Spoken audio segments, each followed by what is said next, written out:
You're listening to the Religion Unplugged podcast. I'm Matthew Peterson.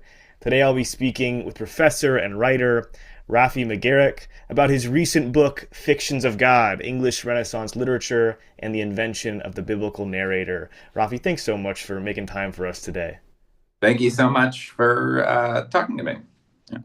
So I just think I'm going to start out with a question that I think is going to sound really simple, but I think you're going to complicate it, and that's what I want you to do. So just to get started, who narrates the Bible? Yeah, great. That's a wonderful question. And I want to say right off the bat that that'll be a familiar question to your listeners because most of them will have opened up a novel at some point in their life. Will have read, let's say, The Catcher in the Rye. And within 30 seconds of opening that novel, they'll have a sense that there's a voice speaking to them, right? Who has a character and a personality and can be mistaken about the world, right? Has all sorts of biases, and who is really radically different from the author. That is to say, Holden Caulfield and J.D. Salinger, not only two different people, but two different kinds of people. Holden Caulfield doesn't exist. J.D. Salinger is a biographical author, right? And I would imagine that that's a familiar experience and a familiar kind of way of characterizing what it is to read a book. Now, the thought behind my book is that, in fact, not everybody over the course of human history has encountered written texts that way. That is a new way of encountering written texts that emerges over time, right? And that's particularly interesting when you come to a text like, let's say, the Hebrew Bible, which, in my opinion, far predates that distinction, right? What I'm saying is that for much of its life, right, at least, let's say, 1500 to 2,000 years of its life, people just didn't have an answer to the question you're asking, right? They didn't ask the question, who narrated the Bible? They didn't think about texts as being broken up in that way between narrators and authors. And then, sometime in the 16th century, let's say around 1530, give or take, people did start thinking about the Bible that way. That is to say, particularly, in the early Protestant Reformation, writers like John Calvin and Martin Luther started to think that the Bible was a funny hybrid document, that it simultaneously had one thing, which was a divine author, right? Who for many of these writers had authorized every single word of what they called the Old Testament, but it also had human mediating presences like Moses in the case of the Pentateuch, or Isaiah in the case of Isaiah, or perhaps Samuel for the prose histories from Joshua through the books of Samuel themselves. And that the interaction between those two parties, between God and Moses, let's say, was similar to the way we now recognize the interaction between J.D. Salinger and Holden Caulfield, right? So that's the argument of the book, more or less. And that in turn influenced the way people wrote literature, right? So that there's actually a pathway that leads from Martin Luther and John Calvin to J.D. Salinger and what we recognize as the novel. Okay, I'll stop there because I talked for quite a while. Yeah, no, that's great, and I'm interested in, you talk about it kind of starts with the Protestant Reformation. Why is that? What was happening at the Protestant Reformation? What questions were they asking that led them to these conclusions to start asking about narratology? Yeah, let me back up because some of the people listening will say, hold on a second, Raffi. The idea that Moses was involved in the production of the Pentateuch surely doesn't start in the 16th century, and it absolutely doesn't, right? It goes back at least to late antiquity, right? There are all sorts of traditions and ideas about human involvement, but a few things happen in the 16th century. One important thing, which actually is not just about religion, though it has a close relationship to the Protestant Reformation, is the invention of the printing press. Right. So the invention of the printing press changes the way the Bible is received in all sorts of ways. Quite obviously, it's connected with the Protestant Reformation to vernacular translation, English and German translations of the Bible that are then far more widely accessible, right? That's one thing. Second thing is it helps create the idea of a fixed biblical text, right? A thing about printed texts is that more or less they look a lot like each other, right? Much more so than manuscripts, right? And that sort of adds to the idea that there is a kind of singular text of the Bible with a singular author who is responsible for every word and letter, what is eventually going to be called, doctrine of biblical inerrancy or literal inspiration, right? And the other thing, and I'm filling in a kind of historical picture here, right, is that the Protestant Reformation obviously has a relationship to what we call humanism, right? The rediscovery of classical texts, and in particular, the rediscovery of classical rhetorical manuals for creating or being a good speaker. Yeah. And one of the things that happens is that whereas those manuals really are just manuals for, getting up in, I don't know, the Roman Senate and giving a speech, say, in the Renaissance and in the early Reformation, they start also being literary theories of how to read a text, right? That is to say, you're going to read the Bible and you're going to encounter this person, Moses, who's narrating the Pentateuch, right? And by the way, I just want to kind of step back for a second. If you read the Pentateuch yourself, you'll notice Moses doesn't enter the story until the book of Exodus, right? You read Genesis, Moses never appears there. It's not at all intuitive that Moses has anything to do with the book of Genesis. But for these Protestants, Moses becomes the rhetorical presence who is shaping, right? Who is shaping the book of Genesis, shaping its language, shaping its narrational choices, what story to tell when to skip ahead, when to expand, and so on and so forth. And there's one last piece I want to add here, right? The last piece is that this becomes also a way of accounting for problems in the text, right? So I'll give you an example. John Calvin reads the first chapter of Genesis, and he notices there's some astronomy in this chapter that doesn't match what contemporary astronomers think, right? Uh-oh, what are you going to do? And one answer is to say, yeah, well, when God dictated the text to Moses, God dictated it in a way that would be appropriate for Moses as a speaker and for Moses' audience. Here imagined to be kind of vulgar Israelites out in the desert, who don't know much astronomy and have to be lied to, so to speak, right? And what I'm saying is that right off the bat, Calvin is saying portions of the Pentateuch, portions of the Hebrew Bible are narrated unreliably, right? They're going to tell you something and it's not right. And it's not right because it comes from a particular person in a particular circumstance, right? And you as a reader are reading a kind of double text. You're reading the explicit text, and then you have to pierce to the layer beneath. Okay. Again, I've given you a long answer, so I'll stop and give you an opportunity. No, yeah, I mean, what's interesting about that is there's so many controversial points that the Protestants start raising, these early reformers. How controversial was that for like the Catholic Church at large and the dominant religious people at the time?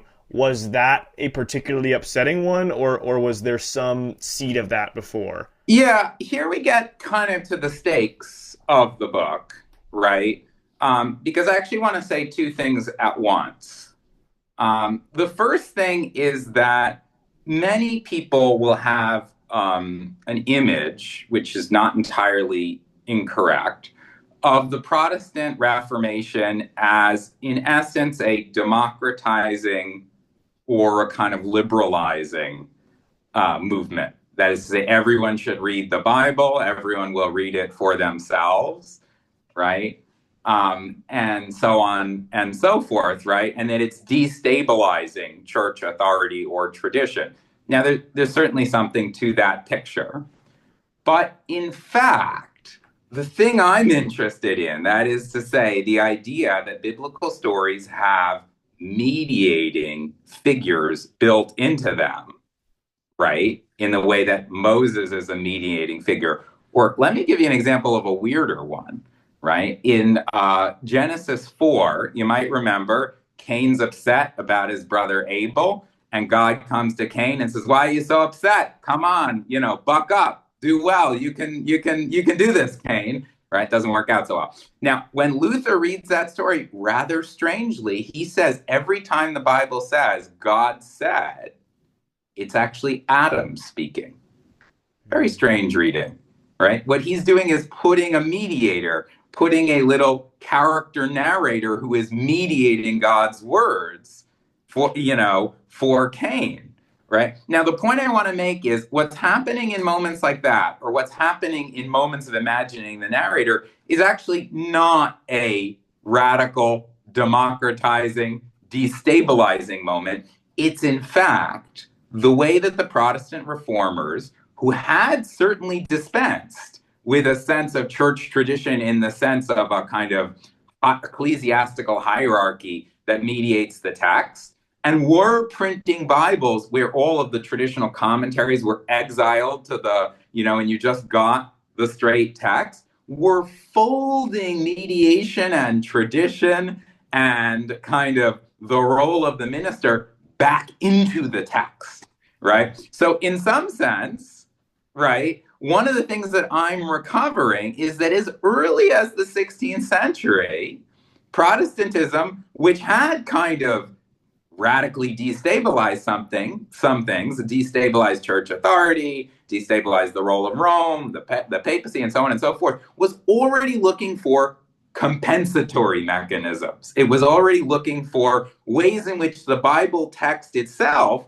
could already be seen to be mediated, right? In other words, what Luther was doing when he imagines Adam preaching Genesis to Cain, right, is he's already looking, so to speak, to his left, to the more radical reformers who are saying, we have dreams where we see God, and God tells us to redistribute the land that belongs to the German princes and give it back to the peasants.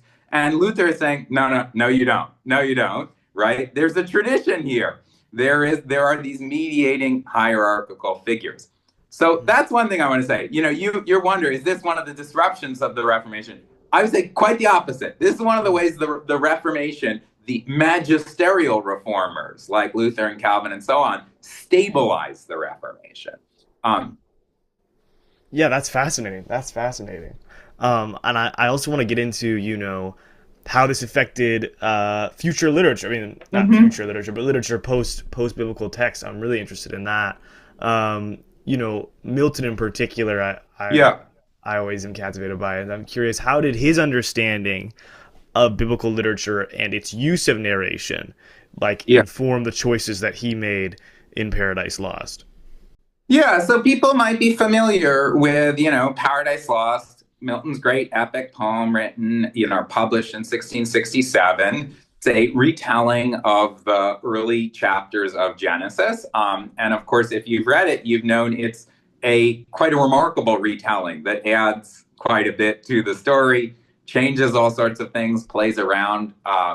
And one of the things that's remarkable, I teach Paradise Lost more or less every year. And I always say to my students, look, you're going to have trouble reading it the first time. It's a hard poem to read the first time. Why is that? Well, it's not told in order, right? It's told kind of out of order. There's a big flashback in the middle to the war in heaven, which sequentially should appear before book one, but is put in the middle of the poem. And it's also chopped up. About half of the poem is not narrated by Milton or by the Miltonic narrator. It's narrated by characters in the poem, right? Adam tells his creation story. Eve tells her creation story. Raphael tells the story of the war in heaven, and so on and so forth, right? So it's a very complexly narrated poem. Now, and there's something else about it. It's a poem that makes the question of narration central to the poem in a new way, in that Milton has done a very funny thing. At 4 times in the poem, he has these little introductory poems, right? These are called invocations to the muse. An invocation of the muse is traditional to epic literature, goes back to ancient Greece and Rome. But Milton does something funny, which is he includes himself in the story, right? The fact when Milton is describing Hail, Holy Light, and talking about the light of heaven as he's transitioning from a part of the poem that takes place in hell to a part that takes place in heaven, all of a sudden, he starts talking about the fact that he's blind and that he will not experience light anymore. That's not in classical epic, right? Later in the poem, as he's transitioning out of the section about the war in heaven to what's going on earth, he starts talking about the English Civil War and his own role in the English Civil War, right? In other words, Milton the person becomes a character in Paradise Lost in a very strange way. Anyway, the basic thought in my book is that where did Milton get this? Where did Milton get this sophisticated way of thinking about narration, of not telling a story in order, of introducing character narrators who have their own distinctive ways of telling the story, and using that as a central part of the poem, right? Which creates, I think, this very powerful effect where we're constantly thinking about who's telling the story, why are they telling the story, how does this version disagree with that version, right? It's part of the incredible pleasure of reading Paradise Lost. And my thought is part of the way he got that is that there is, by the time he's writing, a very sophisticated body of commentary and scholarship about how the biblical story is told, right? And that it is that's kind of theory is very sophisticated at distinguishing between the story and what actually happened, at distinguishing between the author and the narrator, at thinking about how people tell stories, how that's inflected by who they are, the experiences they've had, the things they're trying to do in the world, right? And so that's the basic idea, is that Milton got this theory of sophisticated narration from biblical commentary and scholarship. And he then said, okay, I'll apply that to the poem I'm writing. Yeah, yeah.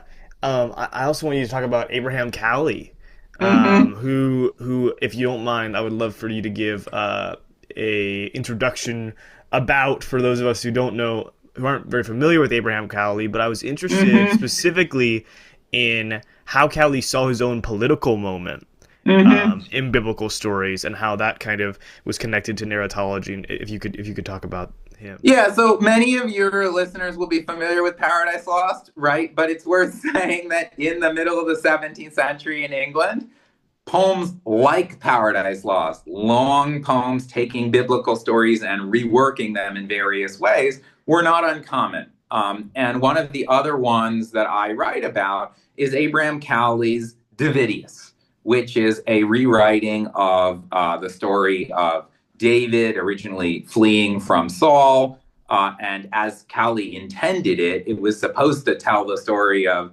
David finally coming into power, but he never finished the poem. And so we only have a fragment. Cowley publishes the Davidius in 1656, right? That means that this is at a moment which comes retrospectively to be called the interregnum. It's the period between the English Civil War in 1642, 1643, the execution of Charles I in 1649, and then you have this kind of revolutionary regime that lasts until 1660, when Charles I's son comes back. Now, the thing to know is that Cowley is on, in 1656, the wrong side. He's a royalist. He supported Charles I, right? And so he's writing under a hostile regime. In fact, when he comes back to England, he's briefly put in prison. They suspect, and I think they're correct, that he was a spy for the royalist side. And so when he is reading Samuel and reading this story, because people might remember or might not know that we have this story of Saul being the king. It's clear that from God's and Samuel's perspective, Saul is on his way out and David is on his way in. And yet, David is not in a position of power.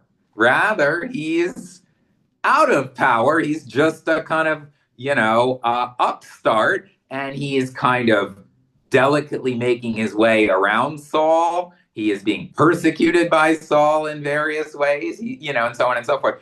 Cowley very much sees in this scene, right, an image of his own world. He sees a world in which, the people who ought to be ruling aren't ruling. The people who ought not to be ruling are ruling, right? And I'll give you even like a sharper close parallel. There's a scene that I'm very interested in which David, this is a biblical scene where David flees to Moab, right? That's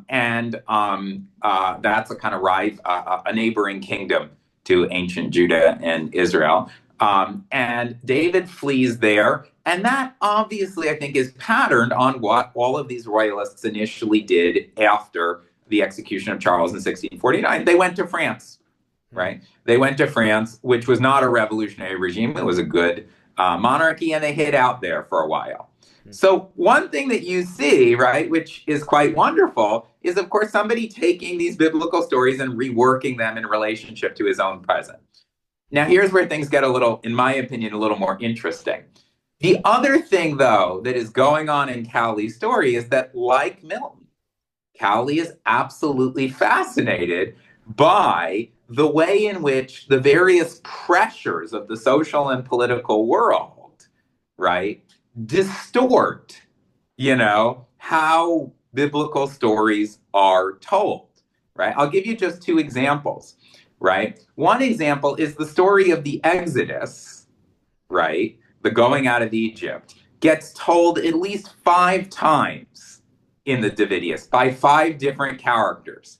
And each time it's told differently. Now, why should that be? Well, there's really an obvious answer, which is the Exodus is, of course, a story of a political revolution or a transformation, the overthrowing of a tyrant, right? And of course, as Cowley recognizes very cleverly, it's a story that the characters in the world of David and Saul and Jonathan and so on and so forth would have been familiar with. It's in their past. But what Cowley is, of course, playing on is, depending on which side you're on, if you're on Saul's side or David's side or Samuel's side, you're going to tell the story differently, right? You're going to emphasize different facts about it. You're going to think about the political consequences of the Exodus rather differently. Or let me give you one more example, if I may. There's a moment where Moab basically says, is it true, that you guys in ancient Israel think, that there are limits on a king's authority, right? And of course, this is an incredibly loaded question. Moab is the king of Moab, right? He doesn't think there are limits on his authority, right? It's also a loaded question in Cowley's England, right? Because, of course, the idea that there are limits on Charles I's authority is what had allowed Parliament to cut off Charles I's head, because he had overgone those limits. And Cowley is in a very awkward position in the 1650s, publishing this book, differing from the ruling regime on this question. And of course, people who are interested can, check out the poem or check out my book about it. But the point is, Cowley plays around with David kind of fudging his answer, kind of saying something that he might not entirely believe or might not entirely be true.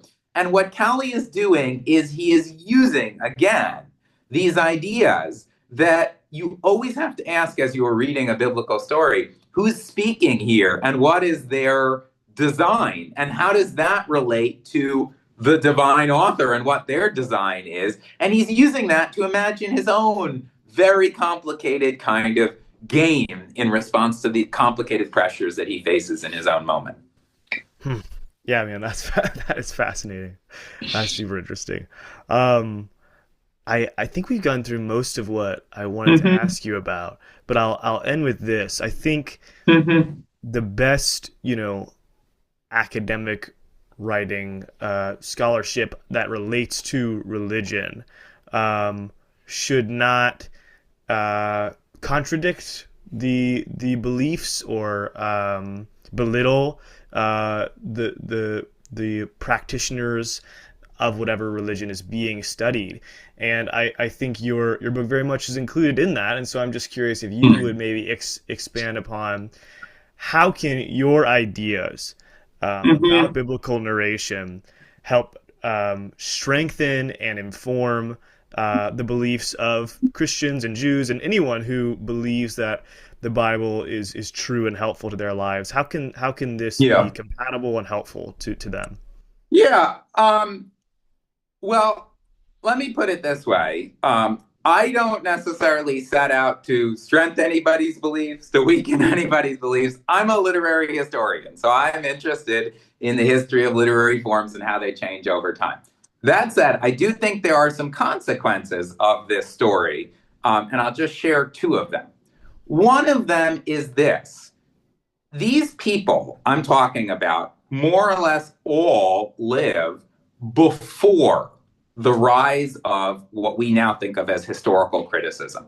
That is to say, the idea that's pioneered by Spinoza and Hobbes, but really gets developed in a full fledged theory in the end of the 18th and then 19th century, that tries to identify the kind of different fragmentary sources or documents out of which the Hebrew Bible or Old Testament comes together, right? That's called historical criticism. These people are before that movement, broadly speaking. Now, the interesting point, in my opinion, is all of these people would have said, at least explicitly, and many of them, I think, in fact, believed this, that the Bible was the word of God, right? Full stop. God was the divine author. And yet, they had no problem with the idea that there were things in the Bible that you were not supposed to take as true. Because, of course, those were things that when God had delivered the Bible, God had accommodated to particular audiences and had accommodated through the narrator. And in fact, when you read the Bible, for many of the people I write about, you were not doing the thing where you look for the verse that tells you exactly what's true and what's false. You weren't looking for an authority or a proof text. Rather, you were doing something much more like what we do when we read a novel. That is to say, you were moving through a complex network of ironically related texts with a sense that the truth was somewhere behind them in a shadowy way, but that the truth was not actually directly accessible. Right. And what I guess I would say, and people are free to take this or not take this, depending on whether they find it appealing or not. It is perfectly possible to believe fervently with your whole heart that the Bible is the inerrant word of God, in the sense that God is the author and God dictated every single word, and also to believe that it is complexly, humanly narrated for specific purposes and ends, and there are portions of it that are narrated unreliably, right? That's something that people believed in the 16th and 17th century. So that is one kind of payoff here, right? Is that you could have a belief that is orthodox, I mean, lowercase o, right? But is nonetheless ironic and sophisticated and is not searching for doctrinal truth in each and every verse, but is actually interested in the kind of complex play of different verses played off against each other, different speakers played off against each other, different possibilities and different kind of ironies and subversions. That's point number one. Point number two, if I can kind of share a second idea, right, is that there is in fact an older and deeper history of the kind of stance that I started with. That is to say, I started with the idea that we all know what it's like to read a novel. And that part of what it is to read a novel is to encounter this world where you have two presences. You have an author and a narrator, and they interact in complicated ways. Well, one very familiar story among literary historians is that, in fact, that way of reading dates from the 18th century. In English, that's sort of the kind of beginning, the rise of the novel is in the earlier mid 18th century, and that it actually has a certain secular quality to it, right? That is to say, novels come about in a world where the market, the capitalist market, is an increasingly prominent part of society, in a world where religion has been to some extent limited to private and church life and has a reduced significance for public and political life, right? And where there are all these new secular spaces, right? Spaces like the coffee house where people meet and talk and read the newspaper and read novels, right? And the thought is that there's some relationship. This is a kind of very familiar story between the attitude of skeptical credulity you have when you're reading a novel, where you're reading it and you're taking it along, but you're also thinking, I wonder what parts of this are true and what parts of this are not true and how to sift through it. And this kind of enlightened, secular public sphere that's emerging, right? This is a very familiar story. Now, my book tells a totally different story.